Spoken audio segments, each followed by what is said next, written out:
الحمد لله رب العالمين والصلاة والسلام على نبينا وحبيبنا وقدوتنا محمد وعلى آله وصحبه ومن والاه.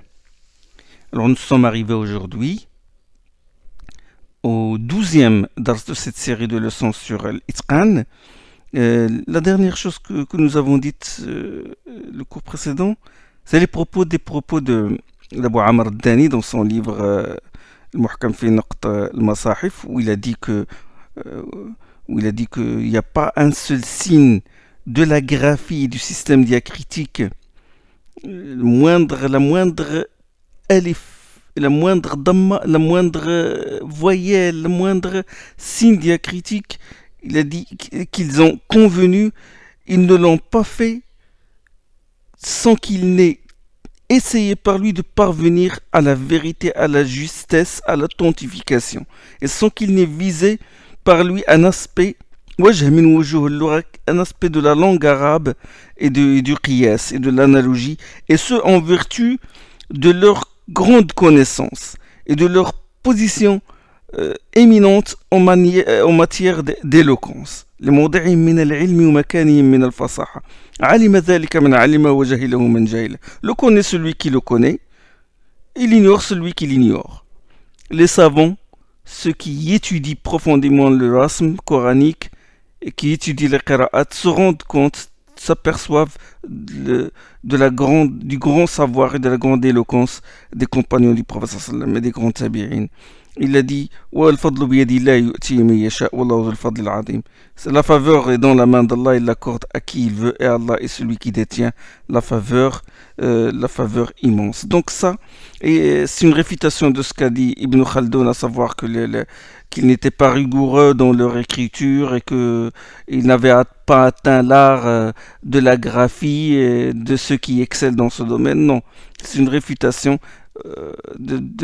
Donc ce propos d'Ibn Khaldun est que les orientalistes, beaucoup de pseudo-intellectuels adoptent, est rejeté, il est réfutable par les grands savants de la qira'a, les grands savants du rasm usmani.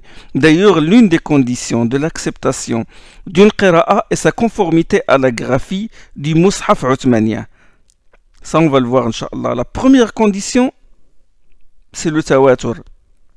C'est-à-dire que la qira'a doit être rapportée par une multiplicité de chaînes d'autorité qui remontent aux compagnons. La deuxième condition est celle-ci, c'est-à-dire la conformité au rasm usmani. Puis la troisième condition, c'est la conformité à la langue arabe. La qira'a de Asim, riwayat Hafs, que vous lisez aujourd'hui, n'a été adoptée qu'après qu'elle ait rempli ces trois conditions. Pareil pour Qira'at Hamza, pareil pour Kisa ibn Kathir al-Makki, le Nafi' et d'autres.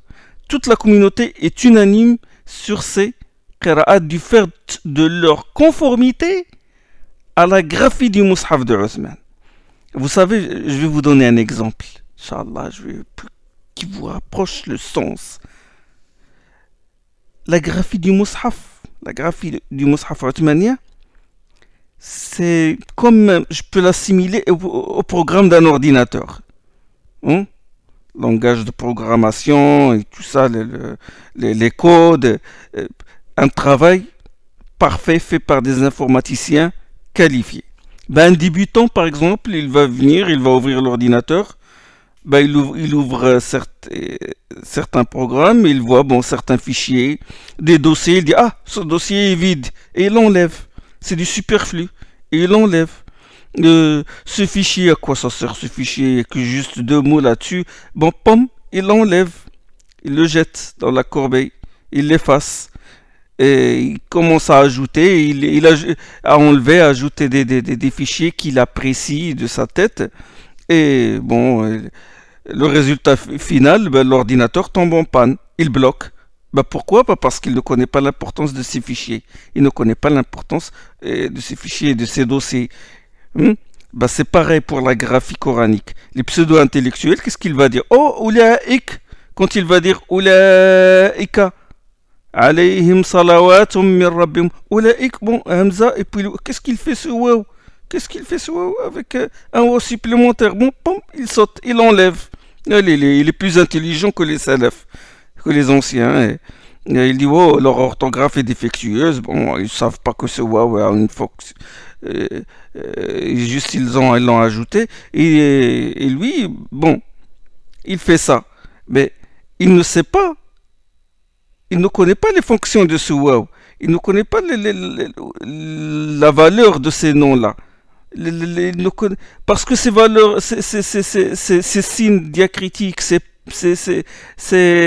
voyelles longues ajoutées ou les voyelles qui ont été retranchées et tout, c'est pour une raison éminente. Je ne sais pas que c'est sur cette orthographe a permis, a enrichi l'exégèse, a enrichi le fiqh. Ce waouh-là a une fonction, il a été étudié par les savants de l'exégèse, ils en ont déduit des enseignements éminents. La moindre voyelle, il a un rôle. Ben, s'il applique cette règle, avec leur orthographe analogique, qu'est-ce qu'ils vont faire? Ils vont faire perdre à la communauté des trésors, des commentaires d'exégète, des règles juridiques. Ils vont faire perdre à la communauté des qira'at, parce que les qira'at se fondent sur l'orasme, sur ces nuances-là. Ça, c'est comme quelqu'un c'est comme un enfant qui veut jouer avec des choses, avec des appareils sophistiqués. Ben, c'est pareil. L'orasme, il ne faut pas toucher au rasme. Comme l'imam Malik, rahimahullah, a dit il ne faut pas modifier la moindre lettre. Et aussi l'imam Ahmed ibn Hanbal, comme a dit Abu Amr al-Dani, il a dit je ne connais pas un seul imam qui dise le contraire. Ben, ces savants, ils savent de quoi ils parlent. Ils savent très bien. Le rasm, c'est une science, la graphie. Ce n'est pas un jeu et on ne peut se spécialiser dans la graphie que lorsqu'on maîtrise la récitation par transmission orale de maître à élève. C'est une science avec ses chaînes de transmission, chaînes de rapporteurs qui se terminent par la vision, c'est-à-dire une chaîne qui remonte à un carré qui dit avoir vu tel mot écrit de telle manière dans le mushaf du Sham ou dans le mushaf de Médine ou d'El Koufa. Il dit ça a été écrit avec un waouh comme ça, je l'ai vu. Comme a dit Abu Amr Dani sur le mushaf du Sham, ce B qui a été ajouté, le bas, il a dit je l'ai vu dans le mushaf de Sham.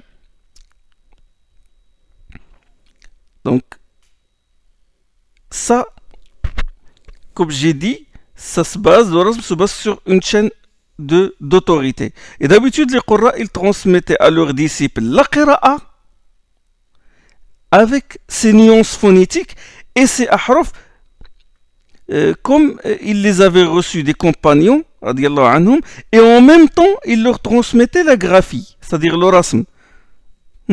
Comment la graphie du mushaf de Médine est parvenue, par exemple, aux Marocains, ou les Algériens, les Mauritaniens, les Maghrébins en général.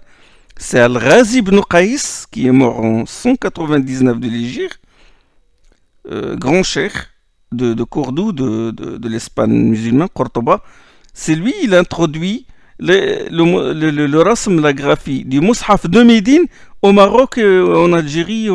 Il l'a introduit d'abord en Espagne, puis ça a été amené au Maroc et en Mauritanie et en Algérie.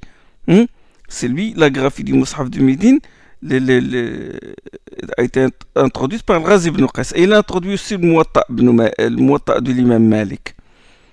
Malik, il a reçu la qira'a de Nafi'. Nafi' ibn Nu'aym, et Nafi' a adopté le madhab de Malik. Des livres ont été écrits sur le rasm, sur la graphie, comme Hija Sunna al-Ghazi ibn Qais. Subhanallah, chaque aspect du Coran, comme a dit Suyuti au début de son livre Al-Itqan, le Kitab Coran Mufajjir al-Ulum, c'est lui qui a fait exploser, qui a fait jaillir les sciences. Le rasm, il existe des sciences pour le rasm. La phonétique des sciences sur ça sont apparues. Subhanallah. Richesse du Coran. Le potentiel, cette énergie que porte le Coran lui-même, puisqu'il est divin, il vient d'Allah subhanahu wa ta'ala. Il est normal qu'il soit lu de différentes manières, parce que c'est un livre béni. J'ai dit des livres ont été écrits sur le rasm, comme Hija Sunna al-Ghazi ibn Qais, dont je viens de te parler, qui a introduit le rasm de Médine, du Mus'haf de Médine au Maroc, et en Andalus, en Espagne musulmane, Mauritanie et en Algérie. Et le Kitab al-Hija, c'est l'un des plus anciens livres perdus, des siècles, mais on en trouve une partie dans le Muqni' d'Abu Amr al-Dani. On trouve une partie du Kitab Hija al-Sunnah. Il y a Hija Masahif al-Amsar. Le Hija, c'est-à-dire Hija, ça veut dire l'alphabet. Hija Masahif al-Amsar, c'est d'Ahmed ibn Ammar. Kitab al-Hija de Mu'adh al-Juhani, bien sûr, le Muqni' fi Marsoum. Masahif al-Amsar, ça c'est d'Abu Amr al-Dani al-Andalusi, qui a beaucoup servi, on dit un grand service, subhanallah, à la communauté musulmane concernant les qira'at. Bon, nous reviendrons, Inch'Allah, au rasm quand nous arriverons au chapitre du Tadwin, Inch'Allah. Nous allons passer aux qira'at. Là, on chemine petit à petit vers les qira'at. Lecture. On va passer aux qira'at et aux qurra que nous connaissons aujourd'hui, comme qira'at Nafi', Asim, Al-Kisa'i, Abu Amr, etc. Il y a des qurra selon lesquels la communauté musulmane récite le Coran. Récite selon les règles de ces qurra-là. Le prophète sallallahu alayhi wa sallam a reçu la révélation d'Allah par l'intermédiaire de Jibril. Il dictait ce qu'il recevait aux scribes et leur apprenait oralement comment réciter le Coran. Et aussi réciter devant lui ce qu'il leur a appris. C'est bon? Il reçut le Coran selon 7 modes de formulation. Ahruf, les sab'at ahruf, nous en avons parlé. C'était une licence. Licence, l'a dit, Inna hadha al-Qur'an unzila ala sab'ati ahruf faqra'u ma tayassara minhu. Ce Coran a été descendu selon 7 modes de formulation. Lisez ce qui vous est facile de réciter, ce qui vous est facile de réciter. Iqra'u wa la haraj, dans une autre version. Récitez sans vous gêner. Vous pouvez prendre de ce harf et de ce harf de la langue de Hudayl, de la langue de Azd Shanoua, de la langue de Tamim, de la langue de Quraysh ou d'autres langues. Donc, c'était une licence. Chaque compagnon, il apprenait le Coran selon un, deux, ou plusieurs ahraf. J'ai dit ahraf, c'est hunalika tablu kullu nafsin ma aslafat, hunalika tatlu kullu nafsin ma aslafat, le jour de la résurrection. Chaque âme lira ce qu'elle a accompli comme œuvre, ou hunalika tablu kullu nafsin ma aslafat. De toute façon, les différents ahraf, yukhadi'un, yakhda'un, maliki yawmiddin, maliki yawmiddin. C'est bon? Donc certains compagnons s'étaient distingués dans cet art et avaient chacun adopté un choix. C'est ce qu'on appelle l'khtiyarat. Il choisit de ce harf. C'est ce qui a fait qu'il y ait plusieurs qira'at. Chaque compagnon choisit de ce harf, de ce harf, de ce harf. C'est bon? Donc, vous savez, il y a eu la première recension du Coran au califat d'Abu Bakr, puis la deuxième recension de Uthman, à cause de la divergence des qurra sur certains ahruf et à cause des erreurs de prononciation par les noms arabes. Et là, le Uthman a mis par écrit les 6 ou 7 mushaf de référence et a envoyé chacun à une métropole pour trancher toute divergence. Ça, nous avons dit. Chaque mushaf envoyé à une ville correspondait à la lecture des habitants de celle-ci. Il y avait déjà les qurra parmi les compagnons et les tabi'in qui enseignaient le Coran aux gens. Donc, chaque compagnon connaît le Coran selon 1, 2, 3 ahruf, des modes de formulation. Et les qurra étaient répartis partout dans le territoire musulman. Au Yémen, il y avait Mu'adh ibn Jabal, Abu Musa al-Ash'ari. En Syrie, il y avait Abu Darda. Al-Koufa, il y avait Ibn Mas'ud, il y avait Ali ibn Abi Talib. À la Mecque, il y avait Ibn Abbas. Ils sont affranchis Ibn Sa'ib. Et les qira'at de ces villes a été influencé par ces compagnons-là. Et de ces compagnons-là, beaucoup de tabi'in ont reçu les qira'at. Et se sont distingués. Suyuti les cite dans le 20e chapitre de son Itqan. النوع العشرين في معرفة حفاظه ورواته. Chapitre sur la connaissance des حفاظ, ceux qui ont mémorisé le Coran, et ceux qui l'ont transmis. Donc ils se sont distingués. À Médine, il y avait Ibn al-Musayyib, il y avait Urwa, il y avait Salim, il y avait Omar ibn Abdelaziz, qui fut calife abbasside plus tard. Il y avait Mu'ad ibn al-Harith, il y avait Abdurrahman ibn Hurmuz, l'A'raj, Ibn Shihab al-Zuhri. Mecca, il y avait Ubayd ibn Umar, il y avait Ata ibn Abi Rabah, il y avait Taous, il y avait Mujahid ibn Jabr, Ikrima. Ça c'est Ibn Abi Mulaika, ça c'est l'école d'Ibn Abbas. Ça c'est les tabi'in, je parle pas de compagnons, ça c'est les tabi'in, la génération suivante. C'est Madrasat Ibn Abbas. Le Koufa, il y avait Alqama, il y avait Masrouq, il y avait Amr ibn Shurahbil, il y avait le Harith ibn Qais, il y avait Rabi' ibn Khaytham, il y avait Abu Abdurrahman al-Sulami. Abu Abdurrahman al-Sulami fut même le premier qui a fait réciter aux gens le Coran qu'Uthman a recensé. C'est le premier qui réunit les gens dans la mosquée, le Masjid al-Adam, dans une mosquée de Koufa, et il l'a fait réciter, il apprenait le Coran selon le Mus'haf de Uthman durant 40 ans. Abu Abdurrahman al-Sulami, riwayat Hafs an Asim, ça remonte à Abu Abdurrahman al-Sulami. Zar ibn Hubaysh, le disciple d'Ibn Mas'ud et d'autres compagnons, Sa'id ibn Jubair, l'imam al-Nakhai. Al-Basra, il y avait le grand tabi'i Abu al-Aliya, il y avait Abu Raja, Nasr ibn Asim, et Yahya ibn Ya'mur. Nasr ibn Asim et Yahya ibn Ya'mur, ce sont eux qui ont mis le système diacritique, les points, nuqat al-i'jam, c'est-à-dire les points qui distinguent le bas du ta du sa. Ce sont les disciples d'Abu al-Aswad al-Du'ali. Abu al-Aswad al-Du'ali, c'est lui qui a introduit les points diacritiques de l'I'rab, c'est-à-dire qui désignait les voyelles courtes. La damma, la fatha, la kasra. Mais lui, il l'a mis sous forme de points. C'était au début sous forme de points.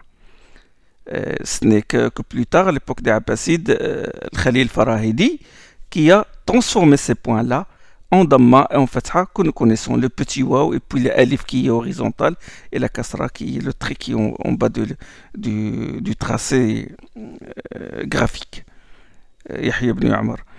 Hassan al-Basri, bien sûr, al-Basra, il est connu par le grand imam Hassan al-Basri, Ibn Sirin, bien sûr, le disciple d'Abu Huraira, Qatada et d'autres. Sham, la Syrie, Mughira ibn Abi Shahab al-Makhzoumi, c'est le disciple de Uthman ibn Affan.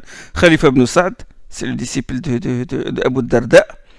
Et puis, Suyuti, il a cité ces noms-là, et il a dit, des gens se sont consacrés à cet art et ont soigneusement maîtrisé les nuances et les règles de la qira'a, c'est-à-dire la phonétique et graphique, jusqu'à ce qu'ils devinrent des imams auxquels les gens se réfèrent et font de longs voyages pour arriver jusqu'à eux pour profiter de leur savoir. Donc, de ces gens-là, bon,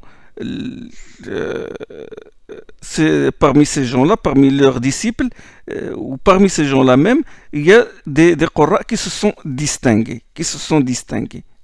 Ils ont maîtrisé les nuances phonétiques, ils ont été excellents dans cet art-là.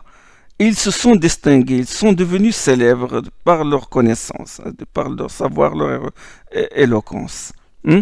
Parmi ces grands savants, à Médine, ils se sont distingués Abu Ja'far, Yazid ibn al-Qa'qa', ثم شيبة ibn al-Sah, ثم نافع ibn Abi Nu'aym. Abu Ja'far, Yazid ibn al-Qa'qa', ثم شيبة. Abu Yazid, il est mort en 130 de l'Hégire. Puis Shayba ibn al-Sah, il est mort aussi dans la même année, 130. Nafi' ibn Abi Nu'aym, il est mort en 169 de l'Hégire. Abu Ja'far Yazid ibn al-Qa'qa', c'est même le cheikh de Nafi'. Et Shayba aussi.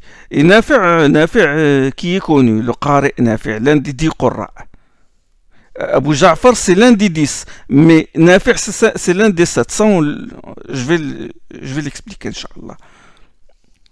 Nafi', les élèves Warsh et Qaloun, bien sûr. Mecca, il s'est distingué Abdullah ibn Kathir. qui est mort en 120 de l'Hégire. Et Humayd ibn Qais al-A'raj et Mohammed ibn al-Muhaysin, il avait sa qira'a, sa propre qira'a. Mohammed qira'at ibn al-Muhaysin. Al-Koufa, c'est Yahya ibn Wathab, et puis Asim ibn Abi Najoud. Yahya ibn Wathab est mort en 103 de l'Hégire. Asim ibn Abi Najoud, il est mort en 129 de l'Hégire.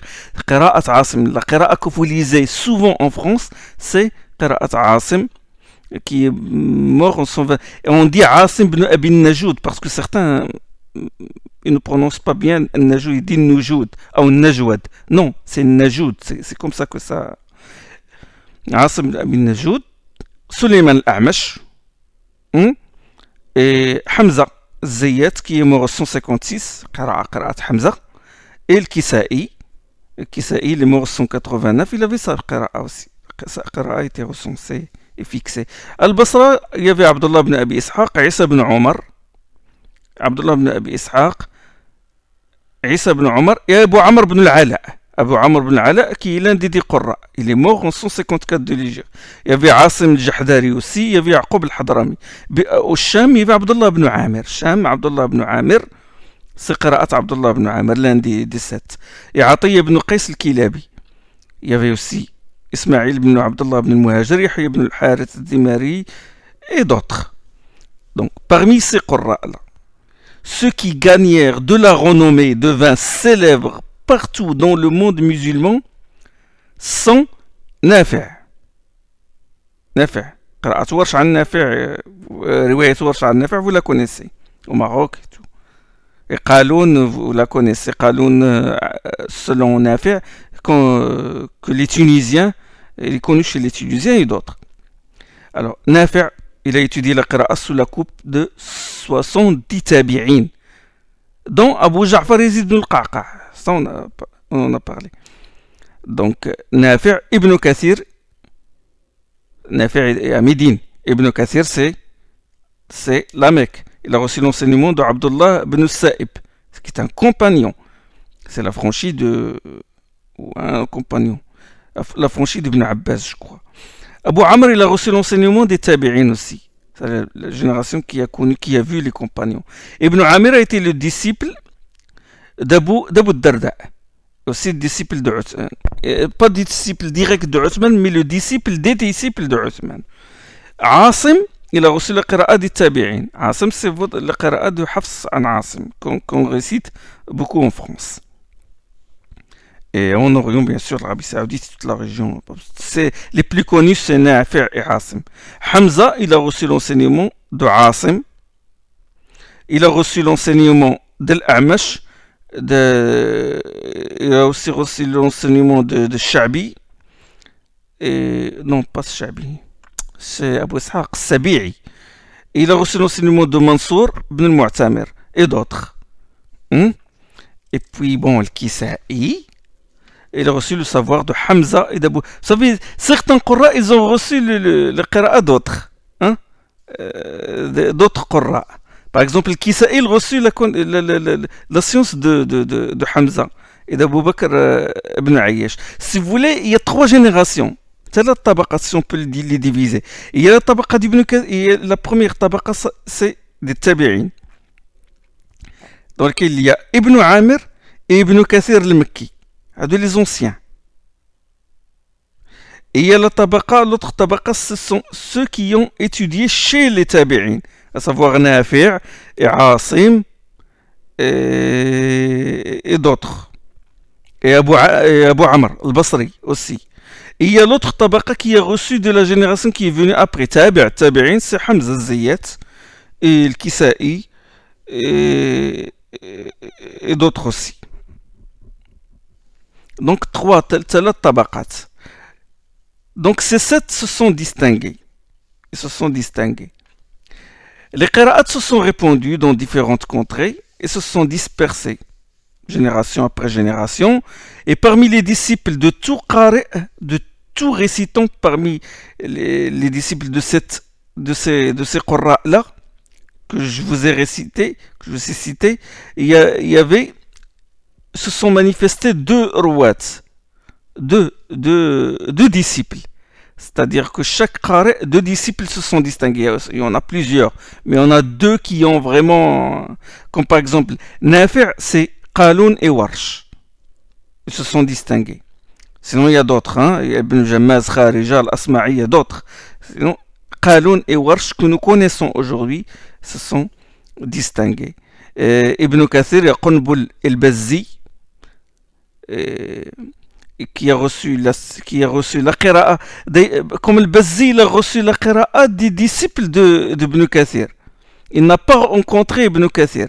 Donc les riwayats, parfois on dit riwaya an fulan, la personne qui a propagé ou qui récitait selon une lecture d'un cheikh, il ne l'a même pas vu, mais il a vu, c'est par l'intermédiaire d'un autre qu'il s'est distingué. Alors Ibn Kathir, c'est Qunbul el-Bazzi, ce sont les deux rouat, riwayat Qunbul et riwayat el-Bazzi. ابن أبي عمرو البصري الدوري استغفر الله الدوري السوسي ابن عامر هشام ابن ديكوان, ce sont ces deux riwayats qui ont transmis le savoir, la qira'a d'Ibn Amir. Asim, il y a Abu Bakr ibn Ayyash et Hafs. Abu Bakr, c'est Ibn Ayyash, c'est Shu'ba. Les deux riwayat Shu'ba an Asim et riwayat Hafs an Asim. Vous lisez en France, riwayat Hafs an Asim. Hamza et Khalaf wa Khalad sont eux qui ont transmis sa qira'a. Le Kisa'i, Douri et Abu al-Harith. Douri et Abu al-Harith. Douri, celui qui a transmis la qira'a d'Abu Amr, il a transmis aussi la qira'a de l'Kisa'i. C'est bon? Donc, les tabi'in, et ceux qui sont venus après, bon, les qurra, ils ont reçu leur qira'a, la qira'a d'eux, et on constate que ces qurra, ils divergent, c'est-à-dire il y a plusieurs variantes. C'est-à-dire chaque qari, il a sa propre lecture qui est différente de la lecture d'un autre. Pourquoi? Ben, c'est les ahraf qui ont fait ça. Et parfois le qari, comme le Kisa'i ou Nafi', il a ce qu'on appelle khtiyarat. Exemple, Nafi', il a dit j'ai examiné les qira'at des tabi'in. Vous savez, Nafi' il a reçu les qira'at de 70 tabi'in. 70. C'est-à-dire, vous imaginez combien de fois il a fait le khatma du Coran, il a terminé du début jusqu'à la fin avec les nuances phonétiques et les moindres voyelles, il les a récitées des tabi'in. Et il a étudié chez eux. Chaque fois, il lui corrige ça, il a reçu la qira'a de 70 tabi'in. Et qu'est-ce qu'il a fait? Il a dit, quand je vois que deux tabi'in ont en commun une lecture, ben, qu'est-ce que je fais? Je l'adopte. Et quand je vois qu'un tabi'i se distingue par une seule lecture, je ne la prends pas. C'est ce qu'a dit Nafi'. Donc il a un choix.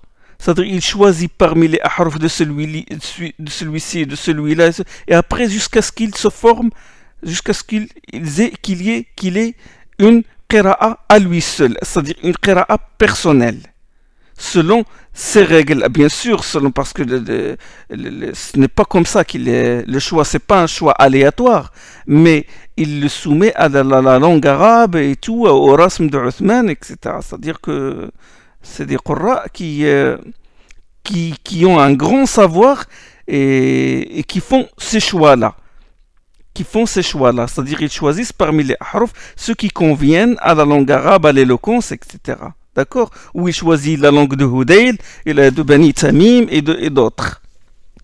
Excusez-moi. Donc, c'était ce qu'on appelle, les savants du Qur'an appellent ça l'ikhtiyarat. Et c'est ce qui fait que les Qur'an divergent. Les Qur'an se sont multipliés. Donc ceux-là sont distingués, mais les Qur'an, mais il y avait beaucoup d'autres. Et les Qur'an se sont comme j'ai dit, multipliés, se sont répandus dans le territoire musulman. Et là, les fausses qira'at, les fausses lectures commencent à s'immiscer dans les lectures. coraniques. Et certains récitent le Coran à leur manière. Il y avait les fausses, les erreurs de prononciation. Et là, les savants de la Oumma réagirent.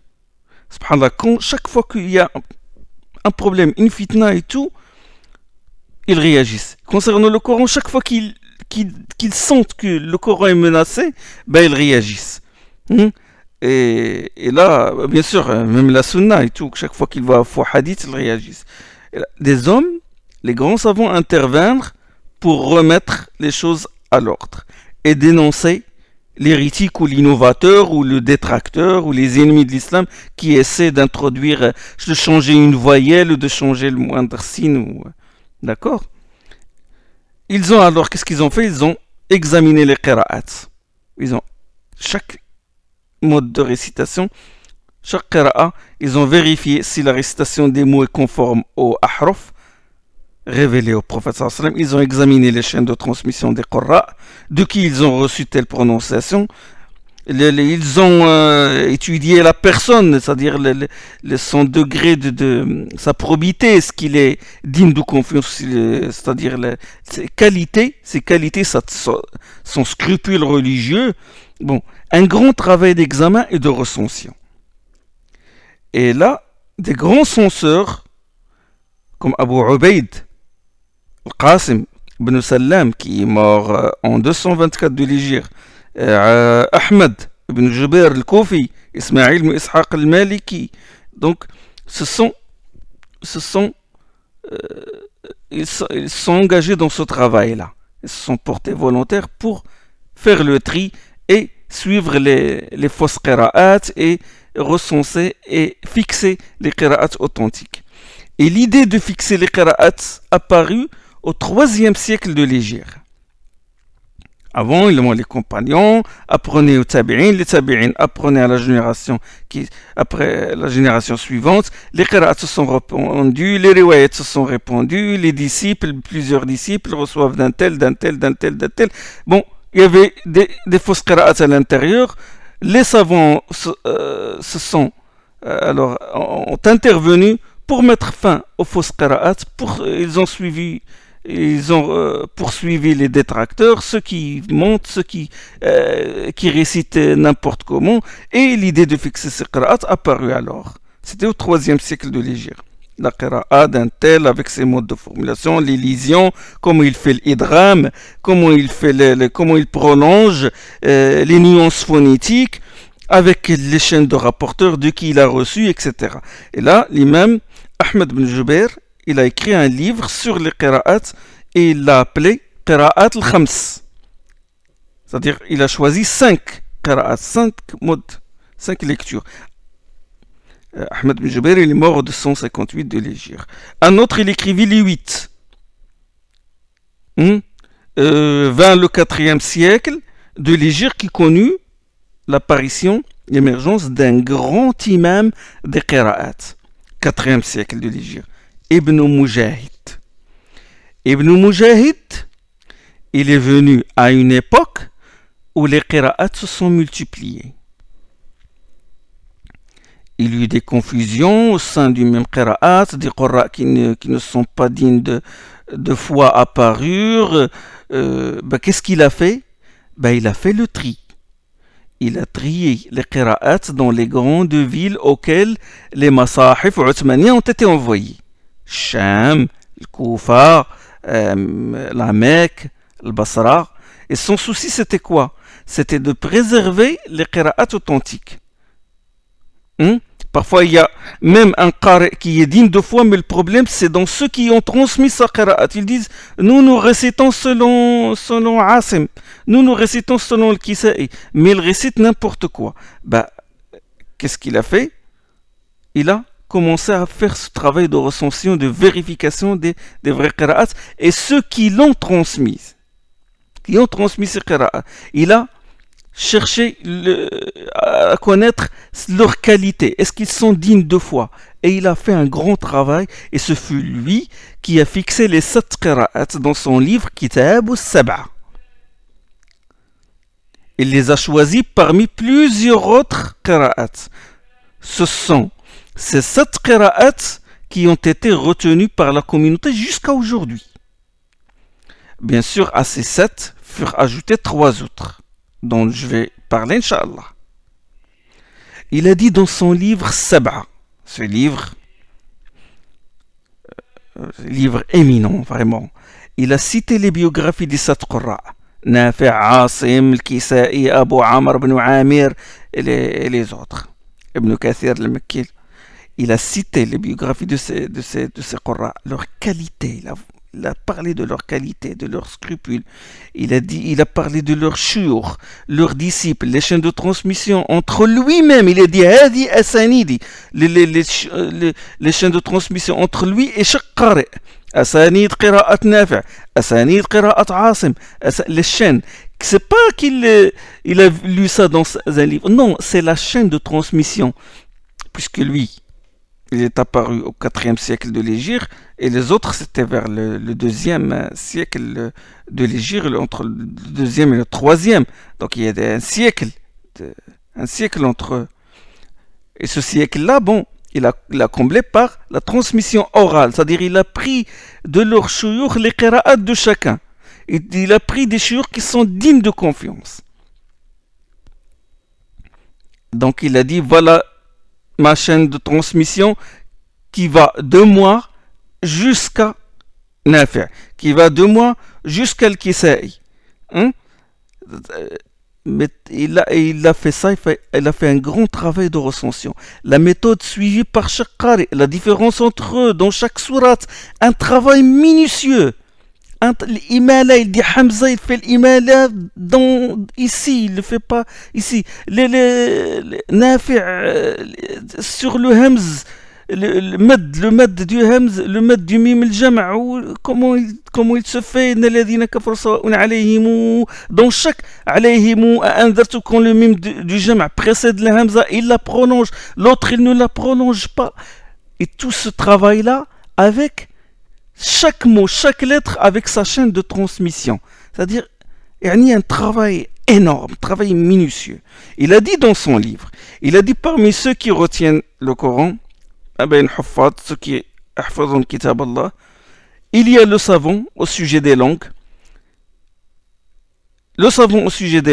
des significations des mots, des diverses formes de lecture, des lectures défectueuses.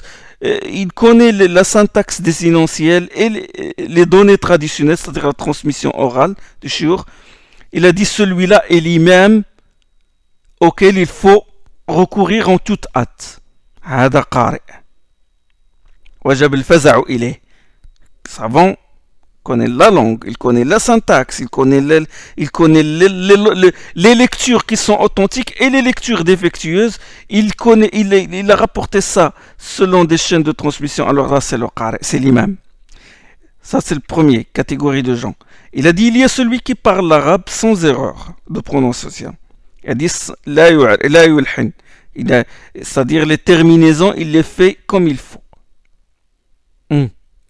Waqala Allahu, il ne se trompe pas, il ne dit pas Waqala Allah, c'est-à-dire dans les terminaisons, c'est ce qu'on appelle surtout le lahn. Il fait pas le nasb au lieu du rafa', c'est-à-dire il fait pas la damma au lieu de la fatha au lieu de la damma, il inverse pas les voyelles courtes. Il a dit il y a celui qui parle l'arabe sans erreur de prononciation des terminaisons, sans lahn. Il récite le Coran selon son accent, son idiome. Il ne peut pas changer sa manière de prononcer. Il est bloqué, c'est-à-dire quelqu'un qui c'est sa langue maternelle, il la récite. Il a dit ça, c'est comme les bédouins arabes. Ils ne se trompent pas de prononciation, mais ils sont bloqués, c'est-à-dire ils ne connaissent qu'un seul mode de prononciation. C'est la deuxième catégorie. Il a dit il y a celui qui ne fait que répéter la qira'a qu'il a entendue. Il ne connaît ni les arabes, il ne connaît pas la syntaxe désinentielle, il ne connaît ni la langue arabe. C'est un hafiz, c'est un mémorisateur. Il a appris ça comme ça. Il a dit il peut lui arriver d'oublier et réciter en commettant des erreurs de prononciation. C'est-à-dire il ne connaît pas les règles. Il a appris ça comme ça, en bloc. Il l'a mémorisé. Comme un ordinateur. Il le répète. S'il lui arrive des trous de mémoire, problème, il oublie, ça y est, il ne peut pas, il n'a pas la science qui le sauve. Et il se trompe. Il a dit, le problème, c'est que les gens font confiance, peuvent faire confiance à ce qari et retenir de lui des erreurs. Des qira'at qui sont défectueuses. Il a dit, il y a celui qui connaît la syntaxe des sinentiels, connaît l'irab, il connaît les significations des langues, mais ne connaît pas les qira'at. C'est-à-dire les qira'at rapportés de la bouche des shuyukh. Il a dit, il peut réciter le Coran selon un harf qui est accepté par la langue arabe, mais personne n'a récité de cette manière. Il a dit, celui-là est le mubtadi'. Il a dit, c'est grave, Ada. Pourquoi? Parce que bon, il va prendre le mushaf de l'imam et il va réciter selon ce mushaf-là, mais il ne va pas... mais il va dire, bon, sur un mot, il est conforme à la langue arabe, donc je vais réciter comme ça. Puisqu'il est conforme à la graphie, il est conforme à la langue arabe, bon, c'est bon. Mais il ne l'a pas retenu de la bouche des shuyukh. Il n'a pas retenu de la bouche du shuyukh. Il a dit, celui-là, c'est un mubtadi', c'est un innovateur. Parce qu'il va sortir des mots qui n'ont pas, qui ne font pas partie du Coran. Il a juste travaillé la graphie, il a adopté le mot à la graphie coranique et sans transmission orale, de qui tu as reçu ce mot, comme par exemple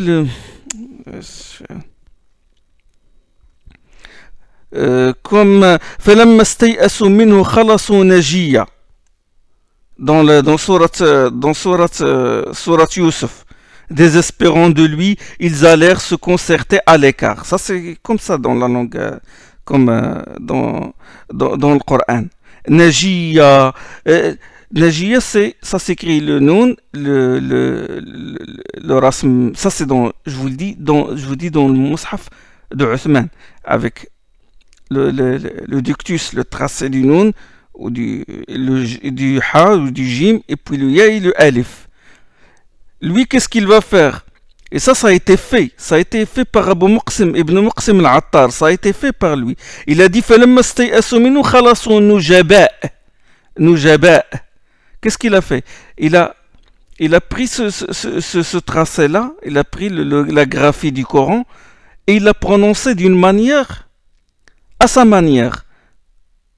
Nujaba, c'est un mot arabe. Nujaba, Najib veut dire noble. Nujaba, ça c'est conforme à la graphie, puisque la Hamza, les compagnons n'écrivaient pas la Hamza. Le Mus'haf de Uthman, il n'y avait pas de Hamza.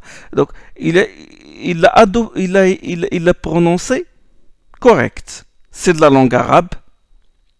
Je dis il l'a prononcé, pas le Coran, mais le mot qu'il a sorti est correct en langue arabe.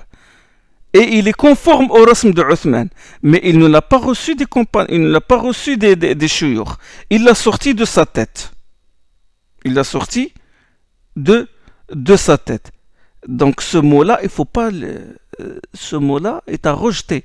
Nujaba, ça n'existe pas dans le Coran. Il a dit, celui qui fait ce genre de choses, c'est un mubtadi', c'est un innovateur. Et il y a eu même une histoire entre lui et Ibn Muqsim al-Attar sur ça. Exactement sur ça. Donc, je dis, les conditions qu'il a... qu'est-ce qu'il a fait? Il a parlé de la catégorie, des 4 catégories. Il a dit, le premier, c'est celui qu'il faut, le savant de Qira'at, qui a reçu le Coran par transmission orale, de ses shuyukh, qui connaît la langue arabe, qui connaît les nuances phonétiques, c'est celui-là, le imam al-Qari'. D'accord?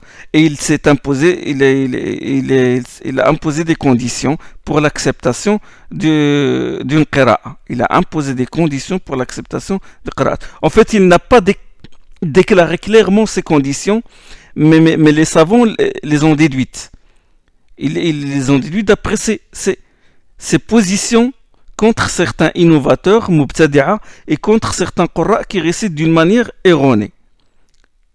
La première condition pour qu'un qira'a soit accepté par lui, et il a été accepté par toute la communauté, alhamdulillah, ijma', la première condition, la qira'a doit être authentique du point de vue de sa chaîne d'autorité.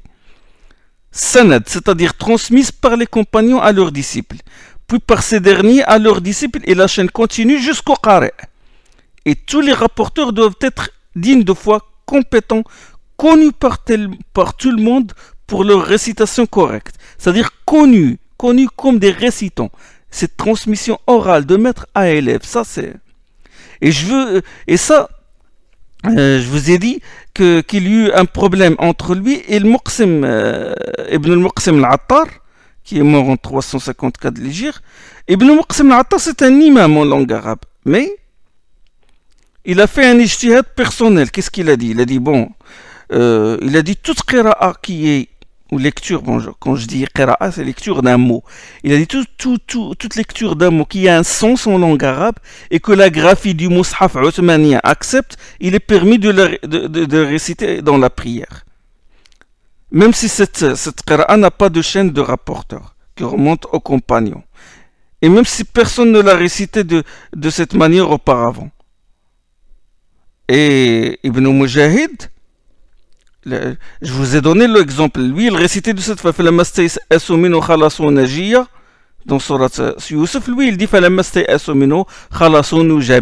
il a sorti un mot, il est conforme à la graphie arabe, il est accepté par la langue arabe, c'est un mot en arabe, nujaba, c'est le pluriel de najib, et il a dit, je l'adopte. Il a fait un ijtihad personnel. Ibn Mujahid, qu'est-ce qu'il a fait?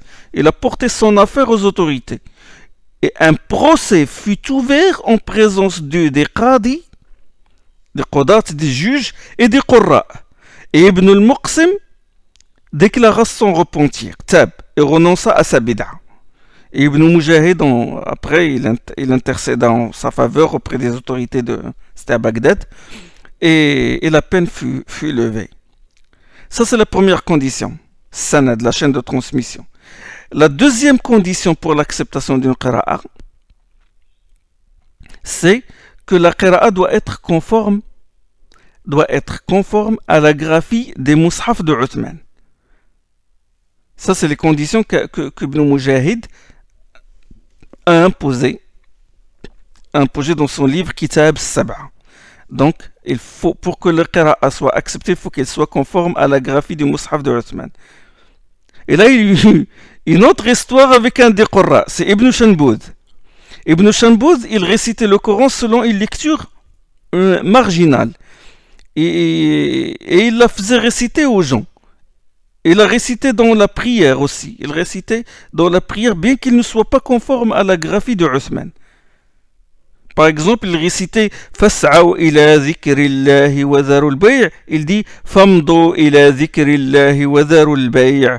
Dans Surat al-Jumu'ah, Ya ayyuhalladhina amanu, idha nudiya lis-salati min yawm al-jumu'ati, fas'aw ila zikrillahi wa dharul bay'.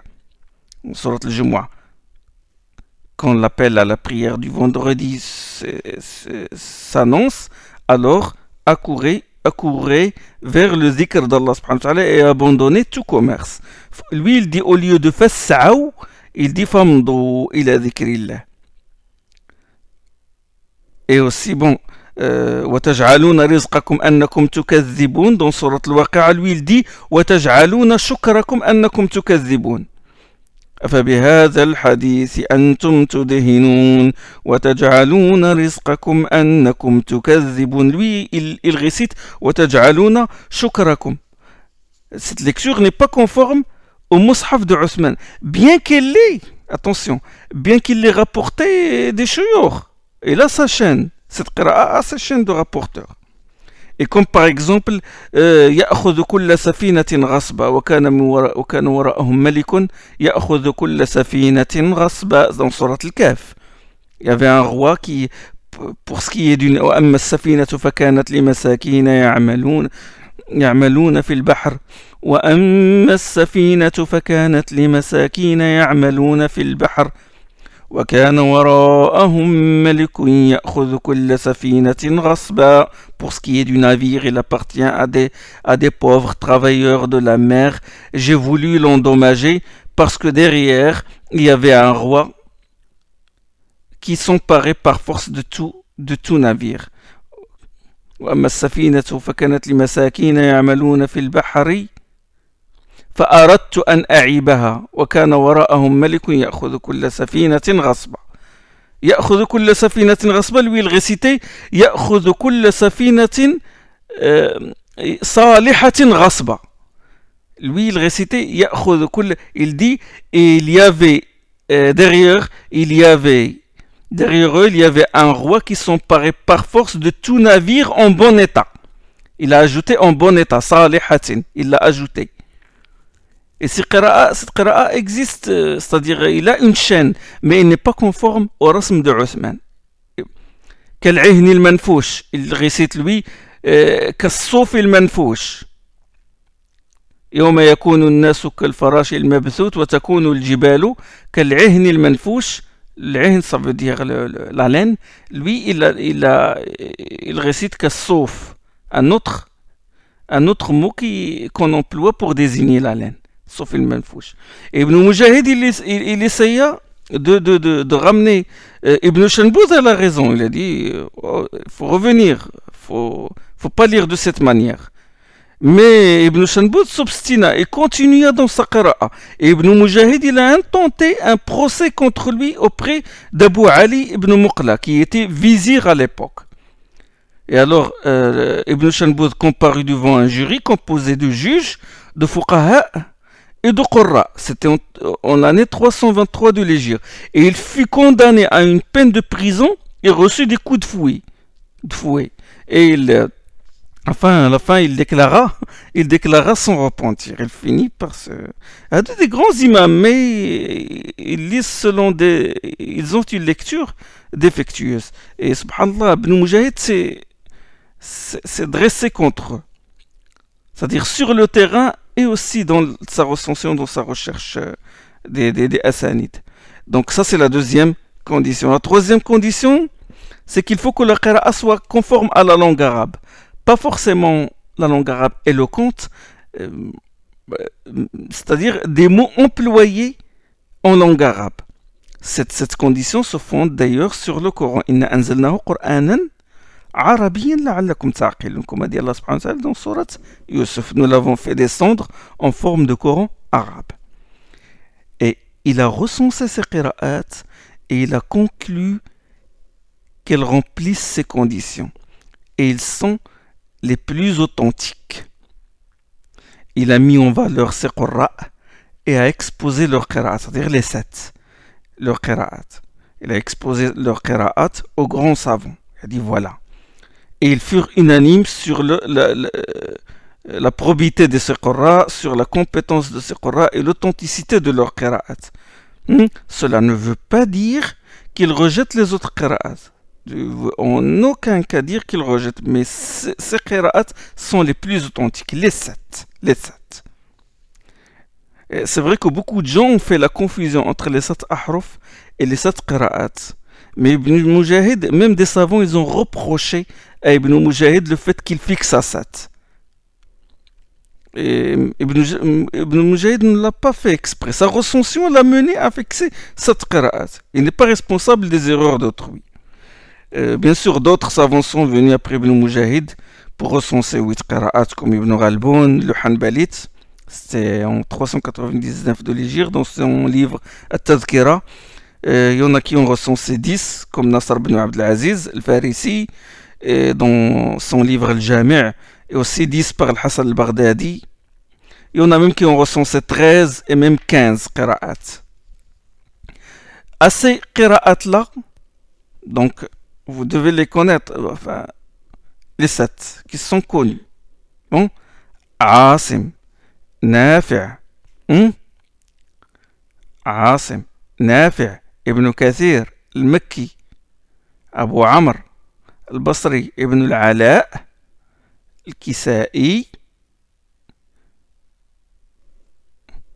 Ibn Kathir, al-Makki, al-Kisa'i, Hamza al-Zayyat, le 7e, Hamza al-Zayyat. Et à ces qira'at, Ibn al-Jazari. Tout le monde parle d'Ibn, tous les qurra parlent d'Ibn al-Jazari. Ibn al-Jazari, c'est le grand cheikh shur dans le qira'at. Il est mort en 833 de l'Égypte. Ibn al-Jazari, c'est une référence aujourd'hui dans Matn al-Jazariya, est connu. Tous les étudiants qui travaillent sur les qira'at connaissent le Matn al-Jazariya. Ibn al-Jazari, Kitab al-Nashr, un chef-d'œuvre. Ibn al-Jazari, il a ajouté 3 qira'at. Il les a recensées, a examiné leur chaîne de transmission et il a conclu qu'elles remplissent les conditions requises. C'est pas un choix personnel ou moi cette qira'a me plaît. Non, non. C'est un travail de recherche, de recension avec ses chaînes de transmission. Et il les a cités dans son livre Tahbir Tissir fi qira'at al-a'immat al-ashr. Il a cité ces 3. Et aussi dans Durra al-Madiyya fi qira'at al-thalath al-mardiyya. C'est une sorte de poème, c'est une forme de poème. Durra al-Madiyya, c'est... Les références de Qurra, c'est Shatibiyya et Durra al-Madiyya. Donc, et il l'a aussi cité dans Kitab al-Nashr que je vous ai dit, Nashr fi qira'at al-ashr. Donc, il a ajouté ces 3. Qui sont ces 3? C'est Abu Yazid, Abu Ja'far Yazid ibn al-Qa'qa' al-Madani, Abu Ja'far. Il est mort en 128 de l'Hégire. Et c'est 2 rouats, c'est Ibn Werdan, Ibn Jammaz. Abu Ja'far, c'est même le cheikh de Nafi'. Ça, c'est le premier. Le deuxième, c'est Ya'qub al-Basri. Ya'qub, Abu Muhammad Ya'qub ibn Ishaq al-Basri. Il est mort en 205 de l'Hégire. Les deux riwayats, il a 2 versions. C'est celle de Ruwais, Muhammad ibn al-Mutawakkil, et Ruh ibn Abd al-Mu'min. Ruh ibn Abd al-Mu'min. Et puis le troisième, c'est Khalaf ibn Hisham ibn Tha'lab al-Bazzar al-Baghdadi. Il est mort en 229 de l'Hégire. Ces 2 rouats sont Ishaq ibn Ibrahim, les 2 disciples, Ishaq ibn Ibrahim et Idris ibn Abd al-Karim. C'est bon? Ya'qub, qira'at Ya'qub al-Basri, Ya'qub c'est l'élève de Salam Tawil, et Salam Tawil c'est l'élève d'Abu Amr al-Basri et l'élève de Asim. Donc c'est 10, 7 plus 3. La communauté musulmane fut unanime là-dessus. Walhamdulillah. Donc, Inch'Allah, vous avez compris le cheminement des événements. La première recension, etc. La deuxième recension, Othman qui fixe, qui met par écrit le Coran dans 6 copies ou 7 copies qui ont été envoyées aux Amsar des grandes métropoles, l'apparition des Qurra et la recension de ces Qurra, la venue d'Ibn Mujahid qui a Sab'a, qui a fixé les 7, et la venue plus tard de Ibn al-Jazari, c'est-à-dire Ibn al-Jazari, il est mort en 833 de l'Hégire, c'est-à-dire il y a à peu près combien? Il y a 6 siècles déjà. Ibn al-Jazari qui a recensé, qui a fixé 3 Qurra. Et on a 10 Qurra. Il y a maintenant 10 Qira'at que les gens connaissent. Il y a des Qurra qui ont la licence, ils ont l'ijaza qui récitent selon ces 10 Qurra. Walhamdulillah. Bon, Inch'Allah, je vais m'arrêter ici. Et la prochaine fois, on étudiera la suite, on définira ce que c'est que la qira'a. Voilà, subhanakallahum bihamdik, ashhadu an la ilaha illa ant, astaghfiruka wa atubu ilayk.